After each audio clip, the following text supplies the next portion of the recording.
जय सनातन धर्म की।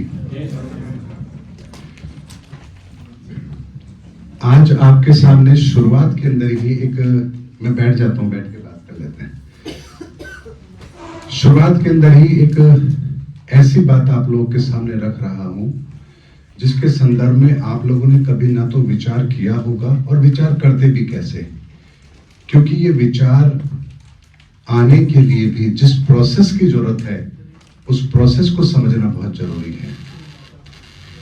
हमारे भीतर जितने भी विचार होते हैं उन विचारों को पैदा करने का काम, उन्हें संचालित करने का काम स्वयं भगवान गणपति करते हैं। इसीलिए किसी भी पूजा के अंदर सर्वप्रथम भगवान गणपति को याद किया जाता है ताकि वो हमारे विचारों में स्थित रहें, और विचारों में स्थित रहेंगे तो हम उस कार्य को बेहतर कर पाएंगे। एक प्रश्न मैं अगर आपसे पूछूं कि दुनिया क्यों बनाई ऊपर वाले ने, क्या जरूरत थी? वो तो सर्वशक्तिमान है, सब कुछ कर सकता है, तो उसने हम इंसानों को क्यों बनाया? और इंसानों को भी बनाया तो इस धरती पर ही हमको क्यों भेजा? क्या कभी इस बारे में आपने विचार किया है? चलिए इस बात को प्रैक्टिकल अप्रोच में समझते हैं।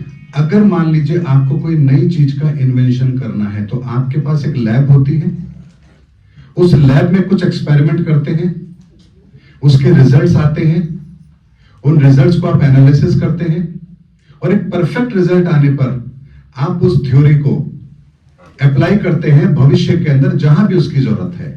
यही तरीका है।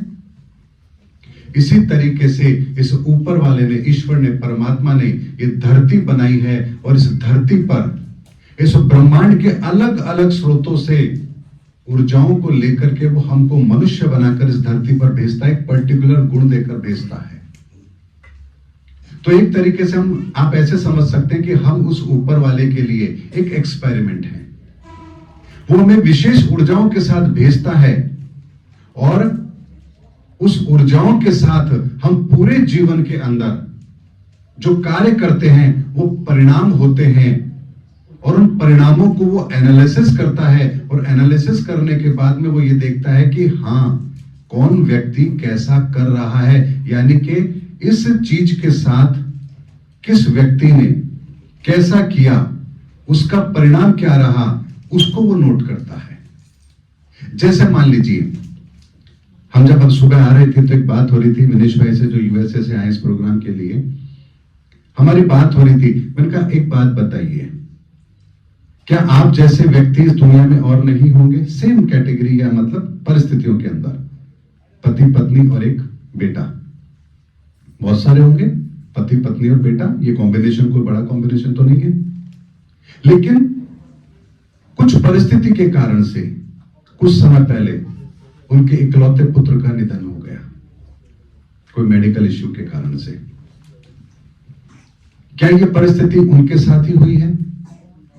बहुत लोगों के साथ होती है। माँ बाप है, एक ही बेटा है, इकलौता बेटा है, और वो चला गया। अब ऊपर वाला जब ये परिस्थिति देता है तो देखता है कि इन परिस्थितियों में कौन विचलित हो रहा है, कौन क्या कर रहा है, किस तरह का एक्शन ले रहा है। अब एक व्यक्ति उस परिस्थिति के अंदर डिप्रेशन में चला गया, दूसरा व्यक्ति कहता है कोई बात नहीं, ईश्वर आपकी देवी थी, आपने ले लिया, कोई बात नहीं, वो संतोष है। और एक व्यक्ति उससे अनुभव लेकर के अपने जीवन को और बेहतर बनाने के लिए कार्य कर रहा है। यह परमात्मा उन सब चीजों को नोट करता है, कौन इस परिस्थिति में सबसे बेहतर कर रहा है, और जो सबसे बेहतर करता है वो देखता है कि ये मेरा एक्सपेरिमेंट जो है ये सफल रहा है। यहां से इस जीवन के अंदर उसकी उस ऊर्जा को मृत्यु के पश्चात भी ईश्वर अपने लोक के अंदर एक विशेष स्थान देता है। वहां से वो ऊर्जा हमेशा हमेशा के लिए ईश्वर के कार्य में संलग्न होती है। ध्रुव था, ध्रुव का जीवन आप जानते हैं, छोटी सी उम्र में परमात्मा को प्राप्त किया। उस ऊर्जा को ईश्वर ने सदा सदा के लिए ध्रुव तारे के रूप में आसमान में स्थापित कर दिया। आज हम धरती पर हर व्यक्ति उसको देख करके अपनी दिशा तय करते हैं। ये उस ऊर्जा का वो सर्वोत्तम रूप है।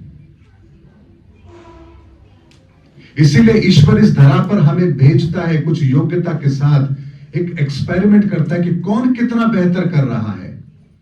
और यकीन मानिए, जब आप अपनी जिंदगी के अंदर बेहतर से बेहतर करने की कोशिश करते हैं उस ईश्वर को साक्षी मानकर, तो ईश्वर आपके उन परिणामों को बदल देता है, क्योंकि वो चाहता है कि आप श्रेष्ठ करें। ईश्वर कभी नहीं चाहता कि आप इस धरती पर आए और ऐसी जिंदगी जी के चले जाएं। वो चाहता है कि आप श्रेष्ठ करें, और जो जितना श्रेष्ठ करेगा ईश्वर की निगाह में वो हमेशा उतना ही आगे रहेगा। और जो ईश्वर की निगाह में है, क्या उसका कोई बिगाड़ सकता है? कुछ बिगाड़ सकता है?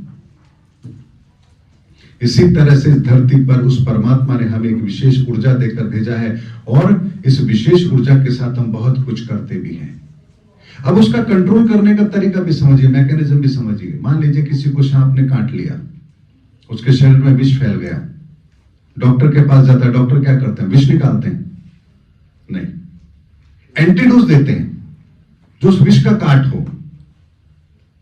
ऐसे ही परमात्मा भी क्या करता है, हमारे जीवन के अंदर भी वो जो परिस्थितियों का निर्माण होता है, वो हमें ये मौका देता है कि हम किस डोज का इस्तेमाल कर रहे हैं, नेगेटिव या पॉजिटिव।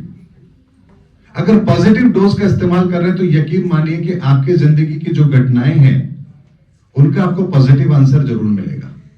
ऐसा हो ही नहीं सकता कि कोई परिस्थिति ऐसी आए और आपको कुछ करने को ना मिले, कोई रास्ता ना मिले, ऐसा हो नहीं सकता। इसी तरीके से आप देखिए कि आपके शरीर के अंदर भी अगर विष है तो डॉक्टर आपको एंटीडोज देता है। वो एंटीडोज जाकर के आपके शरीर के अंदर उस विष के प्रभाव को खत्म करती है ना। और यहां पर एक चीज और प्रक्रिया अपनाई जाती है हमारे शरीर के अंदर भी, जानते हैं वो क्या है? हमारे सेल बनते हैं और मरते हैं। ऐसा होता है। यह नियम इस धरती पर ही लागू होता है, इसलिए संसार की सारी चीजें भी नश्वर हैं, बनेंगी मिटेंगी, बनेगी मिटेगी, ये प्रोसेस चलता रहेगा। हमारे शरीर में भी चलता है। लेकिन आपने कभी सोचा कि आपके शरीर के अंदर जो सेल मरे हैं वो कहां चले गए? उनका क्या हुआ? नए तो बन गए, पुरानों का क्या हुआ? क्या हुआ उन पुरानों का? वो सेल आपके शरीर के अंदर ही रहते हैं, और जो मरते हुए सेल हैं यही आपकी जिंदगी को बढ़ाने का काम कर रहे हैं, और यही आपको बुढ़ापे की ओर लेकर जा रहे हैं, और इसी से आप इस शरीर के नाशवान स्थिति की तरफ पहुंचते हैं। ठीक इसी तरीके से इस बात को समझिए कि इस ब्रह्मांड के अंदर भी, इस धरती पर जो चीज है वो नश्वर है, इस धरती के बाहर जो चीज है वो नश्वर नहीं है। तो इस धरती पर आने से पहले भी हम एक ऊर्जा रूप में थे जो नाशवान नहीं थी, और इस धरती को छोड़कर जब जाएंगे तो वो भी वो ऊर्जा होगी जिसका नाश नहीं होता। इसीलिए इस शरीर में रहते हुए उस अविनाशी को जानकर के जीवन जीना, ये दुनिया का सबसे बेहतरीन इल्म है, ज्ञान है। इस चीज को अगर समझ लिया तो कहता है लोग परलोक सब समझ जाएंगे। ये सारा का सारा ज्ञान ये ज्योतिष का ज्ञान है। ज्योतिष केवल 12 राशियां और 9 ग्रहों का कॉम्बिनेशन नहीं है। इस सारे ब्रह्मांड के सूत्रों को जानने समझने की विधा है। इसके अंदर जितनी गहराई से हम जाते चले जाएंगे उतने हीरे मोती बाहर आते चले जाएंगे। अथाह है ये, अथाह।